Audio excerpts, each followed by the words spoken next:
ஓம் சாய்ராம். வணக்கம் நேயர்களே. நாம் இப்பொழுது தொடர்ந்து பார்த்து வரக்கூடிய ஒரு பதிவு என்னன்னா, 12 பாவகங்களில் கிரகங்கள் நின்றால், ஏதேனும் ஒரு கிரகம், சூரியனோ சந்திரனோ செவ்வாயோ புதனோ குருவோ சுக்கிரனோ சனியோ, எந்த கிரகம் தனித்து நின்றால் என்ன பலனை தருவார்கள் என்பதை ஒரு கணக்கீடாக பார்த்து வருகிறோம். இது சாராவளியிலிருந்து எடுக்கப்பட்டவை. சாராவளி மிக முக்கியமான ஒரு ஜோதிட புத்தகம். முன்பு சூரியன் சந்திரனை பார்த்தோம். இன்று செவ்வாய் லக்ன ரீதியாக நின்றால், பாவக ரீதியாக நின்றால் என்னென்ன பலன் தருவான் என்பதை பார்ப்போம். நேயர்களுக்கு ஒரு வேண்டுகோள் விட்டுக் கொள்கிறேன். ஏன்னா இந்த செவ்வாய்க்கு வந்துட்டோம். செவ்வாய் வந்தாலே தோஷம் தான் நமக்கு தெரியும். இதே செவ்வாயை வடநாட்டில் மங்கள், நல்ல மங்களகரமான நாள் என்று கூட சொல்லுவாங்க. நம்ம செவ்வாயை பத்தி பேசும்பொழுது மிக மிக கவனமாக பேச வேண்டியிருக்கு. ஏன்னா தோஷம்னாலே இங்க எல்லாருமே ஆயுள் குறைவுன்னு தான் முதல்ல எடுத்துக்கிறாங்க. ஜோதிடம் எல்லா கிரகமும் எந்த இடத்துல இருந்தாலும் அது ஆயுள் குறைவு நிறைய இடத்துல சொல்லும். நீங்க சூரியன் பதிவை எடுத்து பாருங்க, சந்திரனுடைய பதிவை எடுத்து பாருங்க. சில இடங்களில் கிரகங்கள் நின்றால் அது ஆயுள் குறைவுன்னு சொல்லும். அதே போல செவ்வாய் வரும்போது ஆயுள் குறைவுன்னு சொல்லதான் செய்யும். உடனே நம்ம ஆயுள் குறைவுனா உடனே தோஷம், உடனே தோஷத்துக்கு தோஷம் அப்படின்னு போக வேண்டாம். இது முதலில் என்னுடைய வேண்டுகோள். அடுத்தது, இந்த செவ்வாய் மற்ற விஷயங்களை நம்ம பார்க்கும் பொழுது உங்கள் நோட்டை ஃபர்ஸ்ட் எடுத்து வச்சுக்கிட்டு அதில் செவ்வாய் எங்க இருக்கு, நம்ம சொன்ன பலன் அதோட ஒத்து வருகிறதா என்றெல்லாம் பார்க்க கூடாது. ஏன்னா இது அடிப்படை பாடம் தான், சாராவளியுடைய அடிப்படை பாடம். அ ஆ இ ஈ அப்படிதான் இது. இதன் பிறகு நம்ம படிக்கக்கூடிய பாடங்கள்ல செவ்வாய் எந்த பாவகத்துக்குரியவன் அங்க இருக்கா, செவ்வாயுடன் யாருடனா சேர்ந்து இருக்கா, செவ்வாய் வாங்கிய நட்சத்திரம் என்ன, அவன் எவ்வாறு செயல்படுகிறான், இதெல்லாம் கணக்கிட்டு அப்புறம்தான் பலன் சொல்ல வர வேண்டும். சில நண்பர்கள் யூடியூப் மற்ற விஷயங்களை படிக்கும் போது சில விஷயங்களை அரைகுறையாக தெரிந்து கொள்ளும் போதே ஜோதிடத்துக்குள்ள அவங்களாவே என்ன செஞ்சிடறாங்க, இது கொஞ்சம் தெரிஞ்ச உடனே இது செவ்வாய் இருந்தா இப்படிதாங்க அப்படின்னு ஒரு பலன் சொல்ல ஆரம்பிக்கிறாங்க. மிக மிக தவறு, வேண்டி கேட்டுக்கொள்கிறேன். ஜோதிடம் மிக கடல் கடந்தது என்று சொல்லுவோம். கடலை விட பெரிய விஷயம். போய்கிட்டே இருக்கணும். ஜோதிடத்துக்கு அடிப்படை பாடத்தை கத்துக்க போறோம். அதுக்கப்புறம் அந்த செவ்வாய் யாருடன் நிக்கிறான், எப்படி கூட்டணி வைக்குது, அது யார் பார்வை பார்க்கிறா, செவ்வாயை யார் பார்க்கிறா, இதெல்லாம் வச்சுதான் பலன் சொல்ல போறோம். எனவே நேயர்கள் இந்த பலனை கேட்பவர்கள் தயவு செய்து உங்கள் முடிவுகளை, உங்க ஜாதகத்தை பார்த்து அப்படியே பலன்களை அப்படியே எடுத்துக்காதீங்க. மிக தவறு. இந்த சில வீடியோஸ்ல போடுவாங்க, இதை பார்த்து கொண்டு அப்படியே நீங்கள் செயல்படாதீர்கள் என்பாங்க. அதே போலதான் நான் இதையும் சொல்றேன். ஏன்னா இந்த ஜோதிடத்துடைய யூடியூப்லாம் வரதை பார்த்துட்டு நிறைய பேர் இப்போ ஒரு மைண்ட் கன்ஃபியூஷன்ல இருக்காங்க. இதெல்லாம் நான் சொல்றதெல்லாம் என்னுடைய கற்பனையில் இருந்து வந்தது அல்ல, எல்லா புத்தகத்தில் இருக்கிறது மட்டும்தான் நான் சொல்லிட்டு வரேன். இதுதான் பாடம். இது சாராவளி. செவ்வாயை பற்றி பார்ப்போம். செவ்வாய் என்றாலே சூரியனுக்கு அடுத்து வரக்கூடிய செவ்வாய் ஒரு தளபதி போன்றவன், ஒரு முரட்டுத்தனமானவன், ஒரு கொடூரமானவன், ஒரு அதிவேகத்துக்குரியவன், பகையை வெல்பவன் என்பதை கணக்கில் தான் நம்ம போயிட்டு இருக்கோம். எனவே செவ்வாய் லக்னத்தில் இருந்தால், அது எந்த லக்னம், அது எந்த பாவத்துக்குரிய செவ்வாய் அங்க இருக்கா, அதெல்லாம் பின்னாடி சொல்லித்தரேன். இப்ப பொதுவாக லக்னத்தில் செவ்வாய் இருந்தால் மட்டும் பாருங்க. இந்த பலன்களை கேட்கும் போது அதை ஒரு அளவுக்கு எடுத்துக்கங்க, முழுமையாக எடுக்க வேண்டாம். ஏன் சொல்றேன்னு நல்லா புரிஞ்சுக்கங்க. லக்னத்தில் செவ்வாய் இருந்தால் முதல் வார்த்தையே கொடூரன் என்று சொல்லப்பட்டிருக்கும். செவ்வாய் லக்னத்தில் இருந்தாலே கொடூரனா, ஐயோ அண்ணாடா சாமி அப்படின்னு என்ன வந்துடும் இல்லையா? அப்போ உடனே இந்த பொண்ணு மாப்பிள்ளை பார்க்குற, ஜாதகம் பார்க்குற பெரியவங்கெல்லாம் இருக்காங்க இல்லையா, இது போன்ற யூடியூப்ல பார்க்கறத வச்சுக்கிட்டு என்ன செய்யறாங்கன்னா, லக்னத்தில் செவ்வாய் இருந்தால் கொடூரன், லக்னத்தில் 2ல செவ்வாய் இருந்தா மரணம், லக்னத்துக்கு 8ல செவ்வாய் இருந்தா மரணம், ஆயுள் குறைவு, இப்படி போயிடுறாங்க. தயவு செய்து அப்படி செய்யாதீங்க. லக்னத்தில் செவ்வாய் இருந்தால் கொடூரன், எவரும் செய்ய முடியாத செயல்களை செய்யக்கூடியவன், இரக்கமில்லாதவன், செல்வம், வீரம், அழகு உடையவன். இந்த அழகு வேறு. செவ்வாயுடைய அழகு வந்து அழகற்ற உடல் அமைப்புன்னு இதுல சொல்றான். ஆனால் அந்த அழகற்ற உடல் அமைப்புங்கிறத விட அந்த மிலிட்ரி போலீஸ் அப்படின்னு சொல்லக்கூடிய இந்த உடல் இருக்கு இல்லையா, கட்டுக்கோப்பான உடல் சொல்லுவாங்கல்ல, அதுதான் செவ்வாய். உடலில் புண், வீரன் அல்லவா, உடலில் புண் இருக்கும் அல்லது முறிவு இருக்கும். சபலப்படுபவர். செவ்வாய் காமக்காரகன், காம கொடூரன் என்று கூட சொல்லலாம். செவ்வாய் சரியில்லைனா, அதனால காமக்காரகன். அதனால லக்னத்தில் செவ்வாய் இருக்கும்போது கொஞ்சம் சபல புத்திகள் இருக்கும். கொடூரன் என்று சொன்னாலும் அவன் இந்த செவ்வாய் வேகத்துடன் செயல்படுவான், அதிவேகத்துக்குரியவன் செவ்வாய் லக்னத்தில் இருந்தான். சில வண்டியெல்லாம் பார்த்தீங்கன்னா வேகமாக போகிறாங்க பார்த்தீங்களா, அவங்கெல்லாம் லக்னத்தில் செவ்வாயை ஆதிபத்தியத்தை எடுத்திருப்பாங்க அல்லது அதோடைய தொடர்பு இருக்கும், கண்டிப்பாக இருக்கும். வெகு வேகமாக செல்லக்கூடியவர்கள், அதிவேகமாக செல்லக்கூடியவர்கள். வேக வேகமாக செய்கிறதுனால அவசர புத்தி அப்படின்னு சொல்லுவாங்க. அதெல்லாம் அவசர காலத்துக்கு புத்தி மட்டும்னுவாங்க இல்லையா, அதனாலதான் செவ்வாயோட சில முட்டாள்னு சொல்லுவாங்க. கோபக்காரனுக்கு முட்டாள், புத்தி இல்லைன்னுவாங்க. அதுவும் இதுதான். இந்த செவ்வாய் வந்து சில இடங்களில் முரட்டுத்தனமாக செயல்படுவான், வேகமாக செயல்படுவான்.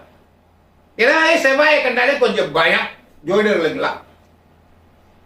லக்னத்தில் செவ்வாய் இருந்தால் கொடூரன், எவரும் செய்ய முடியாத செயல்களை செய்து அசத்துபவன், செல்வம் வீரம் உடையவன், உடலமைப்பு உள்ளவன், உடலில் புண் உள்ளவன். இப்ப செவ்வாய் 2க்கு வருவோம். 2ல் செவ்வாய் இருந்தால் செல்வமின்மை, ருசி இல்லாத உணவில் திருப்தி அடைபவர். செவ்வாய் வந்து சந்திரன் 2ல தான் நல்ல டேஸ்டா சாப்பிடுவாங்க.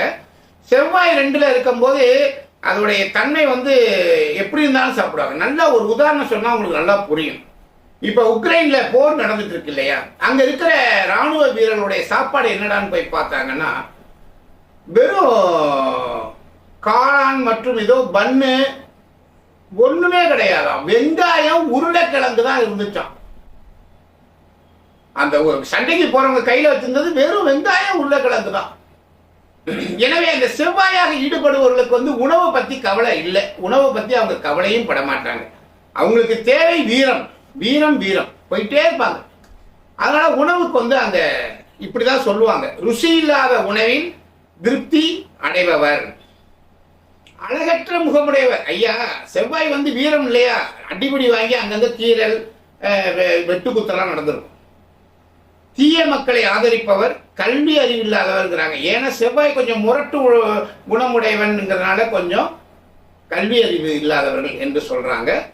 இதெல்லாம் நீங்க பார்த்துட்டு உடனே 2ஆம் இடத்துல செவ்வாய் இருந்தா இப்படின்னு நினைக்காதீங்க. அதுடன் சேரக்கூடிய கிரகங்களை வச்சு நிறைய மாறுபாடுகள் ஏற்படும். 2ஆம் இடத்தில் செவ்வாய் இருந்தால் செல்வம் இல்லை, ருசி இல்லாத உணவை உண்பவர், அழகற்ற முகமுடையவர், தீய மக்களை ஆதரிப்பவர், கல்வி அறிவு இல்லாதவர். செவ்வாய் 3ஆம் இடத்தில் இருந்தால், தைரியஸ்தானமான 3ஆம் இடத்தில் இருந்தால் வீரம், இந்த வீரம் வந்து பக்கா வீரம், தைரியமா செயல்படுவார்கள். பிறர் மனிதர்களை பகைக்க மாட்டார்கள். உடன் பிறந்தவர்களை இழந்தவர்கள், 3ஆம் இடத்தில் செவ்வாய் இருப்பதால் உடன் பிறந்தவர்களை பகைத்து கொண்டே இழந்துருவாங்க, சண்டை போட்டே இழந்துருவாங்க. எப்பொழுதும் மகிழ்ச்சி உடையவர்கள், பற்பல குணம் உடையவர்கள் மற்றும் புகழ் உடையவர்கள். செவ்வாய் 4ஆம் இடத்தில் இருந்தால், உங்களுக்கு நல்லா தெரியும் 4ஆம் இடத்துல இருந்தா செவ்வாய் தோஷம்னு அதெல்லாம் இங்க எப்படி சொல்றாங்கன்னு பாருங்க.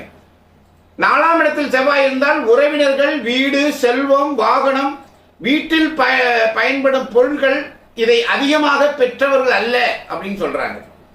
மிகுதியான துன்பம் உடையவர்கள், குடும்பத்தை விடுத்து மற்ற வீட்டில் வசிப்பார்கள் என்றால் சொல்றாங்க. ஏன்னா செவ்வாய் வந்து 4ஆம் இடத்தில் இருந்தால் இது மாதிரி ஒரு அமைப்பை வந்து அவங்க கொடுத்துட்றாங்க. இங்க ஆயுள் குறைவு அதெல்லாம் சொல்லலை, வீடு வாசல் இல்லாம இருப்பாங்கிற.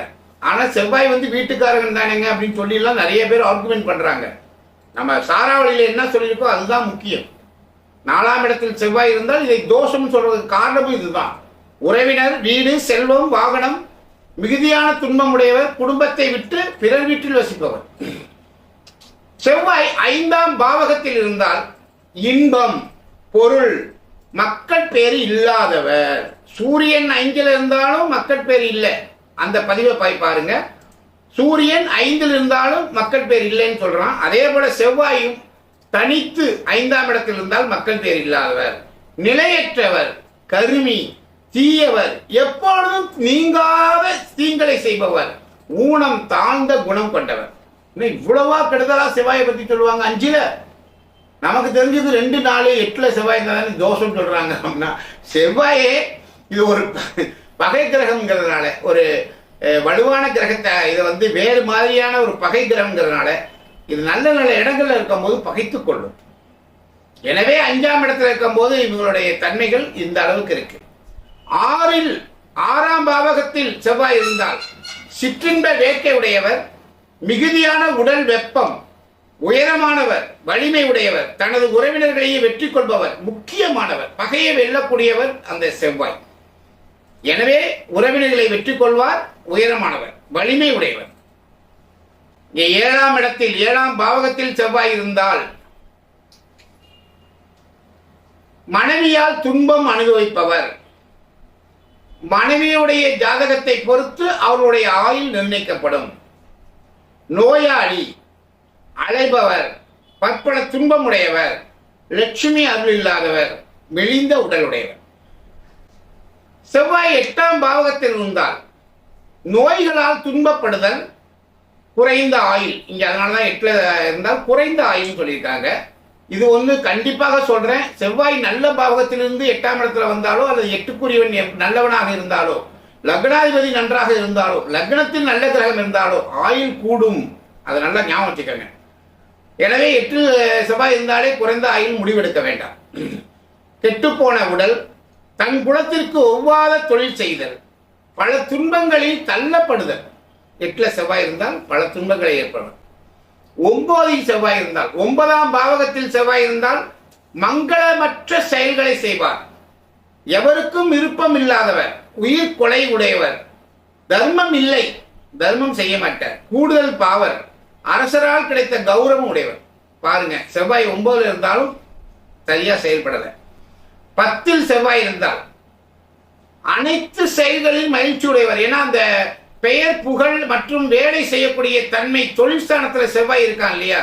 எனவே அனைத்து செயல்களிலும் மகிழ்ச்சி உடையவர், வீரம் உடையவர், முக்கியமான மனிதர்களை சந்திப்பவர் மற்றும் அவருடன் சேர்ந்து செயல்படுபவர், மற்ற பேர் உள்ளவர், இன்பம் உடையவர், பெரும் புகழ் பெறுவார். இங்கே மட்டும் செவ்வாய் இருந்தால் பெரும் புகழ் பெறுவார். லக்னத்திற்கு 11ஆம் இடத்தில் செவ்வாய் இருந்தால், தனித்த செவ்வாய் இருந்தால் பெரும் செல்வம் உடையவன், லாபம் உடையவன், நண்பர்கள் மற்றும் இன்பம் உள்ளவன், வீரம், மக்கட்பேறு, தானியம் போன்ற பல விஷயங்களில் வலுவாக இருப்பவன், துக்கம் இல்லாமல் சந்தோஷமாக இருப்பவன். 11ஆம் இடத்தில் செவ்வாய் இருந்தால் நினைச்சதை சாதிக்கக்கூடியவன். 11ஆம் இடம் நினைத்ததை சாதிப்பவன். அதில் செவ்வாய் இருந்தால் அதிவேகமாக அதை நினைத்தபடி சாதித்து தன்னுடைய செல்வங்களை வளர்த்துக் கொள்பவன். எனவே அவன் துன்பம் இல்லாமல் இருக்கான். 12இல் செவ்வாய் இருந்தால், இதையும் 12ல செவ்வாய் இருந்தால் தோஷம் சொல்லுவோம் இல்லையா? கண் நோய், கண்களுக்கு கெடுதி, ஒதுக்கப்பட்டவர், பெண்ணை கொள்பவர்கள், நட்பாகி பின்ன பழகிக் கொள்பவர், கொடூரன், செயல்களில் தோல்வியை தழுவுதல், சிறைசாலையில் வாழுதல்.